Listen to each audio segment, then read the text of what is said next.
सुप्रभात बच्चों, मैं आपकी हिंदी की अध्यापिका और आज हम हिंदी का पाठ 3 पढ़ने जा रहे हैं। इसका शीर्षक है हरेला। तो चलिए शुरू करते हैं। पाठ 3 हरेला। हरेला एक त्योहार का वर्णन है बच्चों। तो हम पाठ का परिचय देते हुए बताते हैं कि प्रस्तुत पाठ में हरेला त्योहार के बारे में बताया गया है।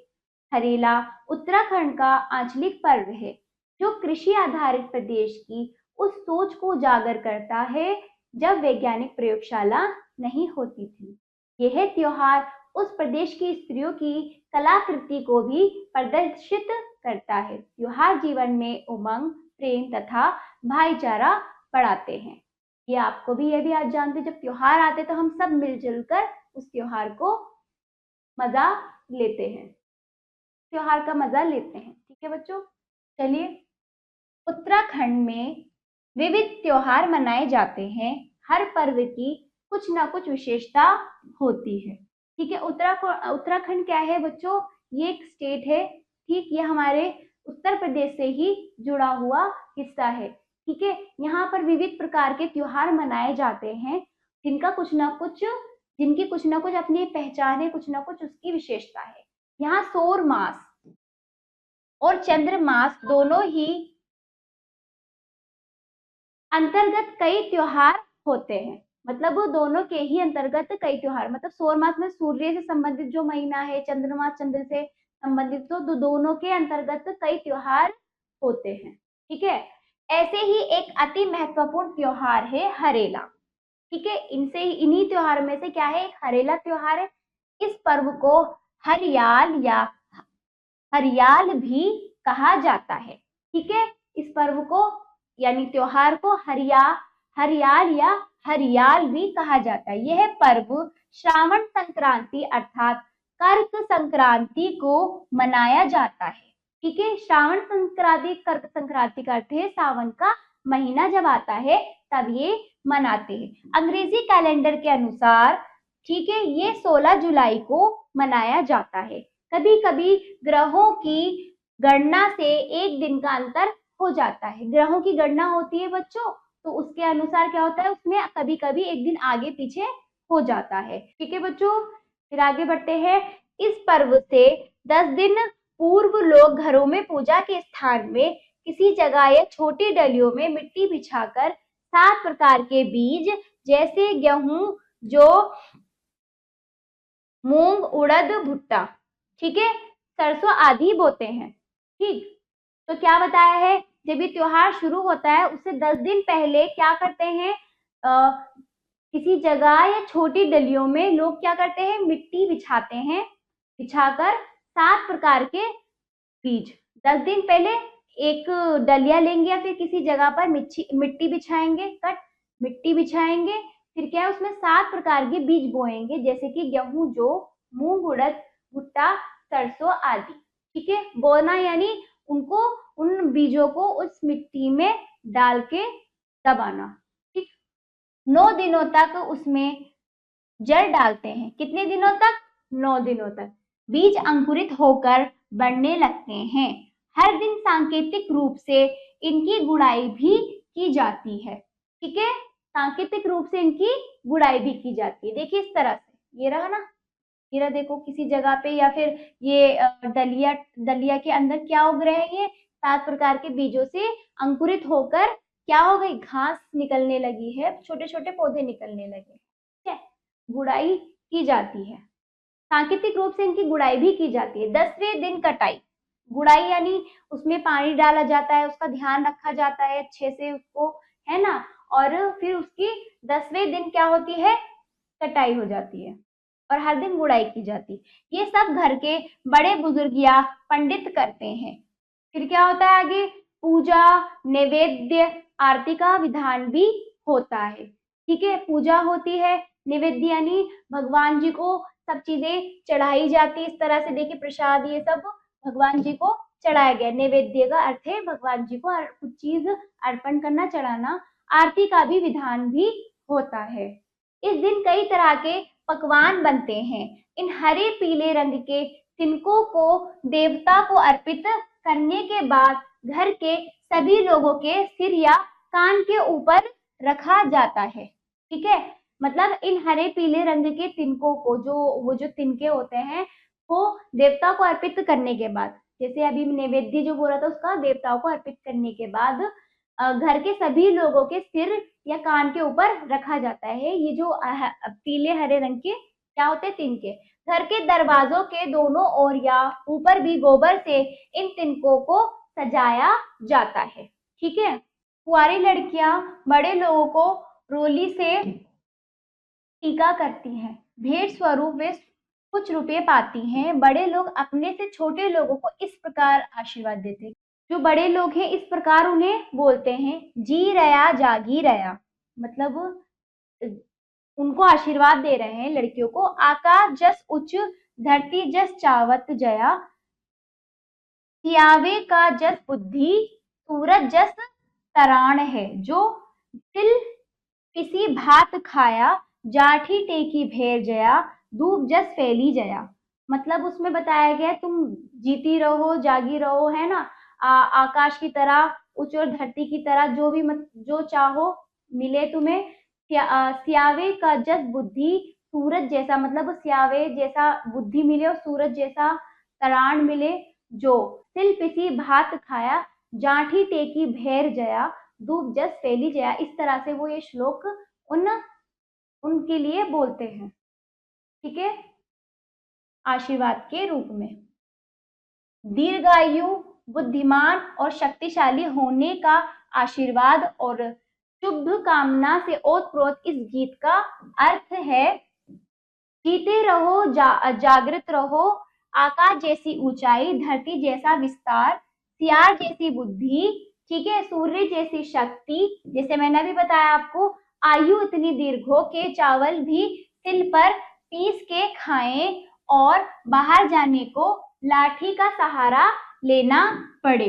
ठीक है, दूब की तरह सब जगह आसानी से फैल जाए, अर्थात यशस्वी हो, यशस्वी यानी प्रसिद्धि हो जाए। जो कुंवारी लड़कियां उनके लिए टीका करती है, ये सब करती है, तो उनको इतना सब कुछ आशीर्वाद के तौर पे बताया जाता है। इस श्लोक का अर्थ इस तरह से बताया गया है कि क्या दीर्घ आयु हो, लंबी आयु हो, बुद्धिमान हो, शक्तिमान होने का आशीर्वाद शुभकामना देते हुए कहते हैं, जीते रहो जागृत रहो, आकाश जैसी ऊंचाई धरती जैसा विस्तार हो तुम्हारा, सियार जैसी बुद्धि और सूर्य जैसी शक्ति। ठीक है, आयु इतनी दीर्घ हो के चावल भी, मतलब इतनी आयु दीर्घ हो के तुम चावल सिल पे पीस सको। ठीक है, और बाहर जाने को लाठी का सहारा न लेना पड़े, धूप की तरह सब जगह आसानी से फैल जाओ, है ना, धूप की तरह। चलिए, यशस्वी हो यानी प्रसिद्धि हो उनकी। इस त्योहार की एक अन्य विशेषता ये है कि पूजा के लिए घरों की महिलाएं या कन्याएं मिट्टी की मूर्तियां बनाती हैं, जिन्हें डिकार या डिकारे कहा जाता है। लाल या चिकनी मिट्टी से ये मूर्तियां बनाई जाती हैं। इनमें शिव परिवार के सदस्य और उनके वाहन भी शामिल होते हैं।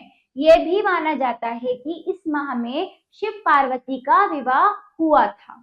ठीक है, डिकारे बनाने के लिए पहले डिकारे यानी मिट्टी की मूर्तियां, ठीक है, डिकारे बनाने के लिए पहले मिट्टी को साफ कर उसे गूंद लिया जाता है। जैसा आटा गूंद लिया जाता है, इस तरह से मिट्टी को अच्छी तरह से गूंद लिया जाता है। फिर सभी की सुंदर मूर्तियां बनाकर सुखाया जाता है। इसके बाद चावल पीसकर बनाए गए घोल, जिसे बिस्वार कहते हैं। जो चावलों का जो पीसकर जो घोल बनाया जाता है उसे क्या कहते हैं, बिस्वार। ठीक है, से इन मूर्तियों को रंगा जाता है। बाद में मन चाहे सुंदर रंगों से उनके वस्त्र आभूषण बना दिए जाते हैं। हरेले की डलियों में उन्हें स्थापित करके पूजन होता है। मतलब जो हरेली की डलियां जो बीजों से उगाई गई थी ना, उसमें वो क्या डिकारे जो मूर्तियां हैं ना, डिकारे कहते हैं उनको, पूजन उसमें रखकर किया जाता है, उसमें स्थापित किया जाता है। पूजा के बाद विसर्जन किया जाता है।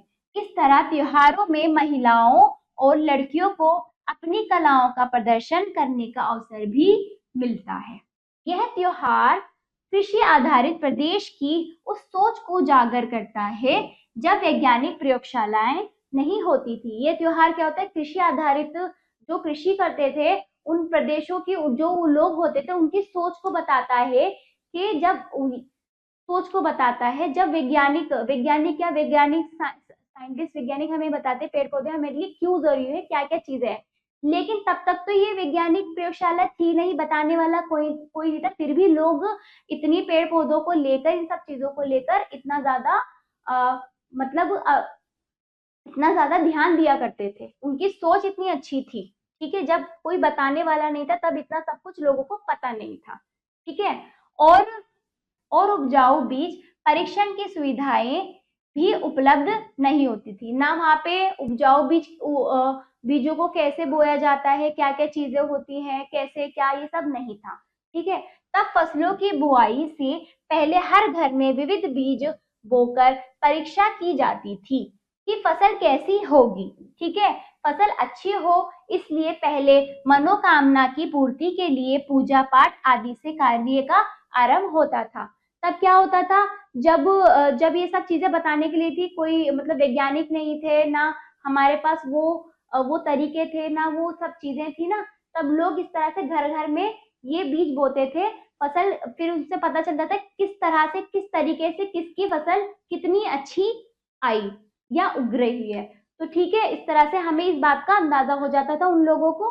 ठीक, फिर क्या होता था, फिर इस काम को करने से पहले शुभ काम किया जाता था, इसीलिए ताकि वो काम हमारा जो भी है वो सफल हो जाए, पूजा पाठ इसलिए की जाती थी। ठीक है, सब लोगों में मिलजुल कर काम करने की प्रवृत्ति होती थी, और सब में प्रवृत्ति होती थी यानी मिलजुल कर काम करने की एक प्रवृत्ति होती थी, सब मिलजुल कर रहते थे और उस काम को अच्छे से अंजाम देते थे।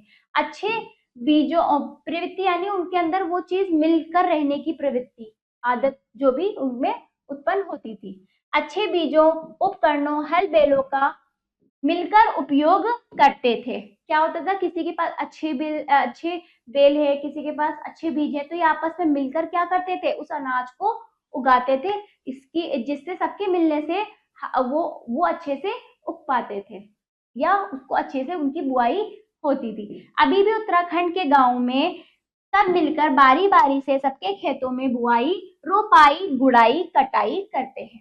ठीक है, बुआई करते हैं, फिर रोपाई करते हैं, फिर गुड़ाई करते हैं, फिर कटाई करते हैं और आदि संपन्न करते हैं। इस दिन लोग अपने खेतों, बगीचों और घर के आसपास के वृक्ष भी लगाते हैं। हरेले के दिन पंडित भी अपने यजमानों के घरों में पूजा आदि करते हैं। ठीक है, क्या होगा, हरेला एक त्योहार है, उसके दिन में क्या होता बताया था कि हम शुभ काम कोई करने से पहले शुभ काम करते, तो क्या पंडित और यजमान पूजा आदि करते थे।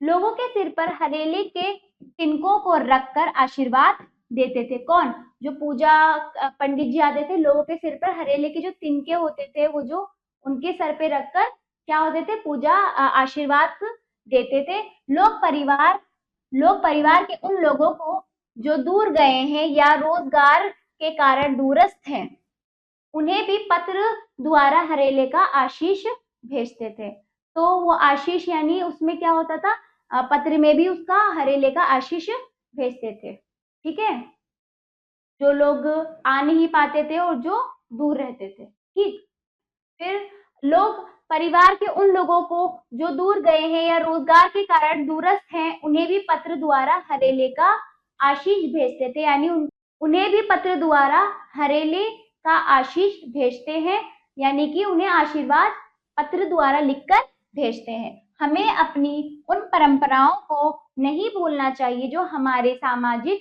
धार्मिक, आर्थिक और वैज्ञानिक आधार को मजबूत बनाते हैं। तो हमें कितना भी हमारा जीवन मॉडल हो जाए, कितने भी आधुनिक तरीके आ जाएं, परंतु हमें अपने पुराने परंपराओं को कभी नहीं भूलना चाहिए। इन परंपराओं से सामाजिक, धार्मिक, आर्थिक और वैज्ञानिक चीजें बहुत अच्छे से चलती हैं। ठीक है बच्चों, तो आगे बढ़ते हैं। ये पाठ आपका समाप्त हुआ। प्रस्तुत पाठ में हरेला त्योहार के माध्यम से जागृति का संदेश दिया गया है। यानी हमें जगाया गया है मनुष्य को बुद्धिमान तथा सूर्य जैसा प्रकाशवान होना चाहिए। हमें अपनी सामाजिक, धार्मिक, आर्थिक तथा वैज्ञानिक आधार को मजबूत बनाने वाली परंपराओं को भूलना नहीं चाहिए। तो चलिए शब्दकोश। विविध, बहुत से, पर्व, त्योहार, विशेष, खासियत, सौर सूर्य संबंधी, डलिया, छोटी टोकरी, सांकेतिक, संकेत के रूप में, गुड़ाई, मिट्टी को खोदकर पौधा लगाना, नैवेद्य, भोज्य पदार्थ जो किसी देवता को अर्पण किया जाता है, अर्पित, भेंट देना, भेंट उपहार होता है, स्वरूप यानी रूप, दीर्घायु, लंबी उम्र, शक्तिमान, शक्तिशाली या बलवान, शुभकामना, अच्छी कामना, ओतप्रोत, भरा हुआ, जागृत, जागना, विस्तार, फैलाव, दीर्घ, लंबी, यशस्वी, जिसकी खूब ख्याति हो, आभूषण, गहना, ख्याति यानी जो बहुत ज्यादा प्रसिद्धि प्राप्त करे, विसर्जन, परित्याग, छोड़ना, प्रदर्शन, दर्शाना, दिखाना, कृषि, खेती, उजागर, प्रकाशित या प्रसिद्धि, प्रयोगशालाएं जहां वैज्ञानिक परीक्षण किए जाते हैं, है ना, वैज्ञानिक प्रयोगशालाएं जहां प्रयोग किए जाते हैं कई कई तरह की, प्रवृत्ति यानी रुझान यानी बहाव। ठीक, तो उच्चारण करते हैं, मेरे साथ पढ़ेंगे। उत्तराखंड, त्योहार, विशेषता, अंतर्गत, ठीक है, महत्वपूर्ण, श्रावण, संक्रांति, नैवेद्य, ठीक है बच्चों, अर्पित, आशीर्वाद, दीर्घायु, बुद्धिमान, शक्तिमान, ओतप्रोत, ठीक है, मेरे साथ बोलिए, जागृत, विस्तार, ठीक, यशस्वी, मूर्तियां, विसर्जन, प्रदर्शन, वैज्ञानिक, प्रयोगशालाएं, दूरस्थ, पत्र, ठीक है, इस तरह से ये आप सोचकर बताएंगे। ठीक है बच्चों, किन किन मासों के अंतर्गत कई त्योहार होते हैं, हरेला पर्व कब मनाया जाता है, ये आप सोच समझकर पूछकर स्वयं करेंगे। ठीक है, हरेला पर्व से 10 दिन पूर्व लोग क्या करते हैं, इस त्योहार की क्या विशेषता है, जैसे कि मैंने आपको पाठ अच्छे से समझा दिया है। यह त्योहार कृषि आधारित प्रदेश की किस सोच को उजागर करता है। तो चलिए बहुविकल्पीय, सही विकल्प पर सही का चिन्ह लगाइए। अंग्रेजी कैलेंडर के अनुसार हरेला को कब मनाया, मतलब हरेला डैश को मनाया जाता है, कब, 16 जुलाई को। ख, हरेला पर्व पर कई तरह के डैश बनते हैं, क्या बनते हैं, पकवान। ग, डैश या चिकनी मिट्टी से मूर्तियां बनाई जाती हैं, किससे, लाल मिट्टी से। ठीक है, तरह से ये प्रश्न उत्तर आप अपनी अभ्यास पुस्तिका में स्वयं कीजिएगा। ठीक है बच्चों, तो आपका ये पाठ भी समाप्त होता है। आशा करती हूँ बच्चों आपको ये पाठ अच्छे से समझ आया होगा और इसका सारा अभ्यास आप अपनी अभ्यास पुस्तिका में जरूर कीजिएगा। और अब हम मिलते हैं अगले पाठ पर। धन्यवाद।